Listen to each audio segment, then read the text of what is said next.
Bonjour à tous, aujourd'hui comme vous le voyez, Kangourou des mathématiques, sujet 2021, série S, donc spécialité maths, première terminale. Voilà, ici c'est les questions 5 à 8, alors on est encore sur les questions on va dire faciles, donc on est parti tout de suite avec des probabilités et des diviseurs. Quelle est la probabilité qu'un nombre pris au hasard dans les diviseurs de 24 soit impair? Alors ici, eh bien, il faut déjà savoir quels sont tous les diviseurs de 24. Alors, on va se borner aux diviseurs positifs. Comment fait-on? Alors, on peut faire la liste rapidement, hein. Donc, on va faire diviseur de 24. Alors, si vous faites la liste, on commence par 1, puis après, donc 2, 3, 4, 6, 8. Alors, le problème parfois, c'est qu'en faisant comme ça, eh bien, on peut en oublier. Donc, une façon de faire, pour être sûr de ne pas oublier de diviseur, c'est d'utiliser les décompositions. C'est-à-dire qu'on va partir une fois 24, et ensuite on va augmenter progressivement le nombre de gauche. Ici, 2 fois 12. Alors 3, effectivement 3, 24 est divisé par 3, c'est donc 3 fois 8. Vous voyez qu'à gauche, ça augmente, à droite, ça diminue. Donc on continue, 4 fois 6. On arrive à 5, 24 n'est pas divisé par 5, et donc le suivant serait 6 fois 4. Donc on a en fait ici les 4 uniques décompositions de 24 en produit de deux nombres entiers naturels. Conclusion, on en a bien 8. D'accord? La probabilité qu'on cherche, c'est donc les nombres impairs. Alors, un nombre impair, c'est les nombres 1, 3, 5, 7, etc. Ici, on en a 2, 1 et 3 sur les 8.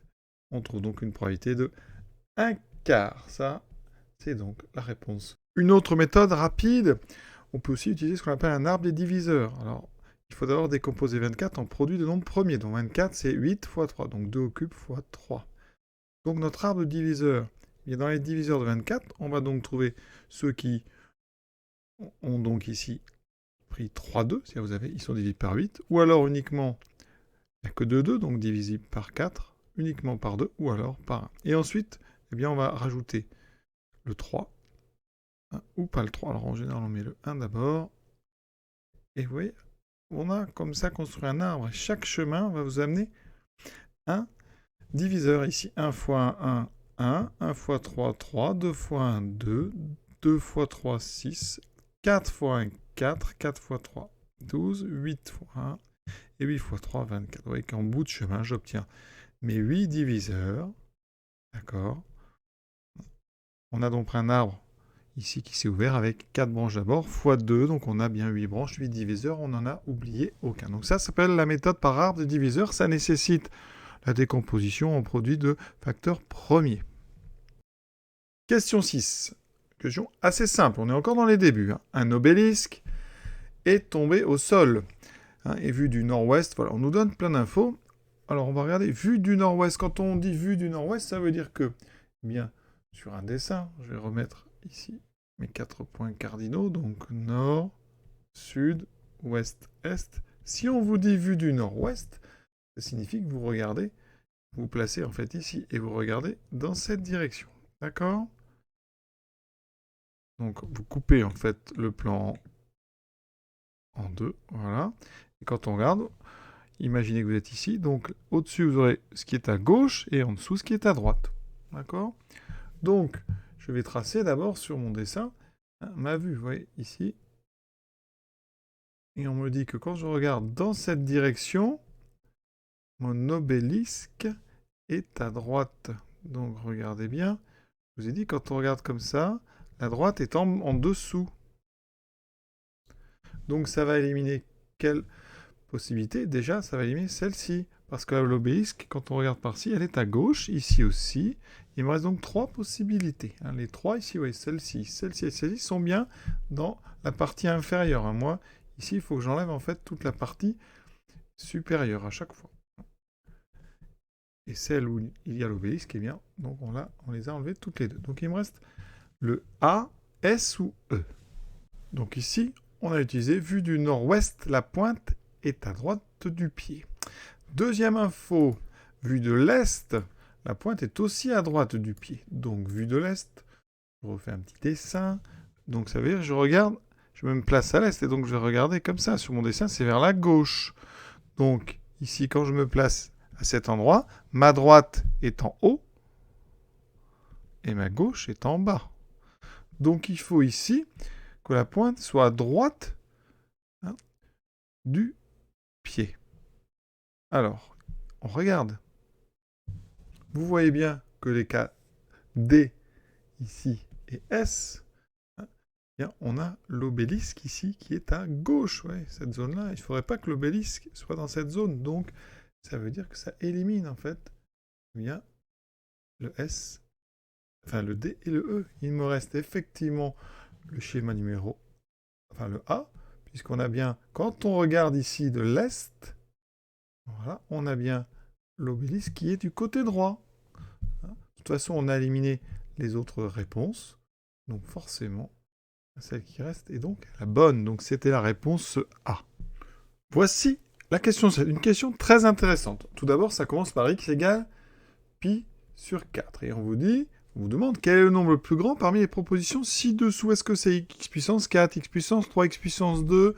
Est-ce que c'est x? Est-ce que c'est racine de x? Eh bien d'abord, il faut savoir à peu près combien vaut pi sur 4. Donc pi, c'est à peu près 3,14. Donc pi sur 4, hein, donc ça fait 3,14 sur 4. On est à peu près sur, hein, je vous le dis, 0,77. Alors comment on peut faire ça tout seul, quand on est comme ça, lors d'une épreuve? Bon, déjà, vous êtes sur un nombre entre 0 et 1, ça c'est sûr, hein, parce que pi, donc à peu près 3,14. Donc, vous êtes sur du 3,14 à peu près, donc sur 4. Donc si vous voulez, sans calculatrice, savoir à quoi ça ressemble, vous pouvez poser la division. Hein. Vous faites 314 sur 4. Ça va aller très vite, on aura 7. 7 fois 4, 28, il reste 3. Donc ici 34. Ça fait donc ici 8 fois 4, 32. Voilà, on est à peu près sur du 7, 8. Donc on est sur du 0,78. Voilà, j'ai mis 0,77, mais ici, ça me prouve que c'est à peu près 0,78. Alors regardez sur GeoGebra, pour que ça soit bien clair. Ici, c'est la courbe de x, d'accord? Si vous prenez x2, puis x cube, puis x4, qu'est-ce qu'on remarque? Petit à petit, quand on est sur des nombres entre 0 et 1, comme ici, eh bien, plus on a un degré grand, plus la courbe, elle diminue, elle se rapproche, vous voyez, de l'axe des abscisses. Donc ça veut dire que les puissances ici, quand on prend un nombre entre 0 et 1, eh bien, plus on prend une grande puissance, plus le nombre est petit. Donc, conclusion, sur 0,1, on aura x qui est supérieur ou égal à x2, qui est supérieur ou égal à x3, qui est supérieur ou égal à x4, etc. Donc forcément déjà, de mes 4 premiers, c'est forcément, hein, comme ici, pi sur 4, il appartient à 0,1.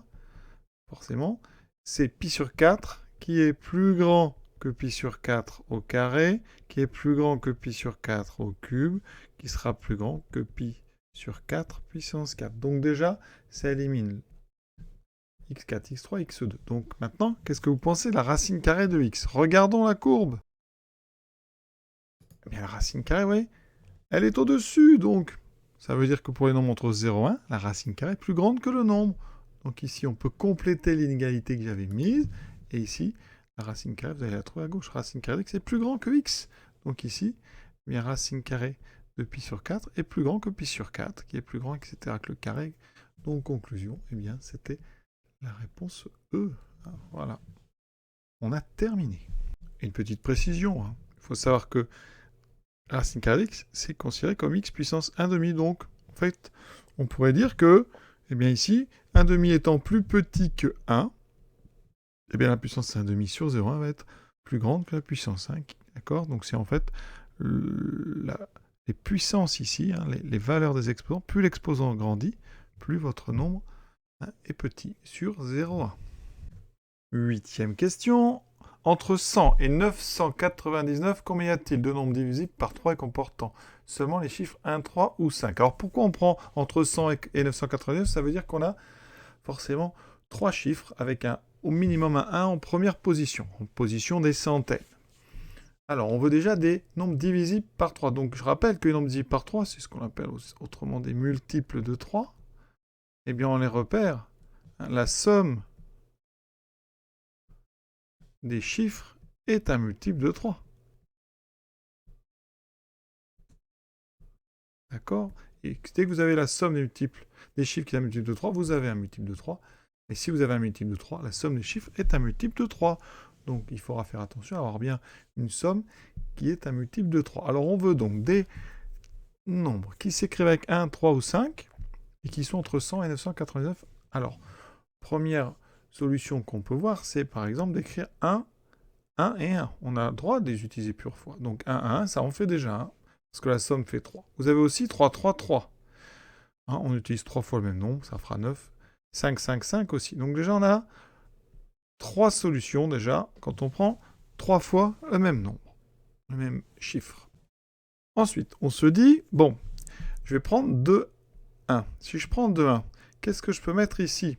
Alors, si je mets un 3, la somme fait 5, ça ne marche pas. Si je mets un 5, ça ne marche pas non plus. Donc, si vous prenez 2, 1, 1, 3, 2, 1, 5, ça ne marche pas. Que ça soit des 1 de là, ça aurait pu être ici un 1 comme ça, hein, d'accord?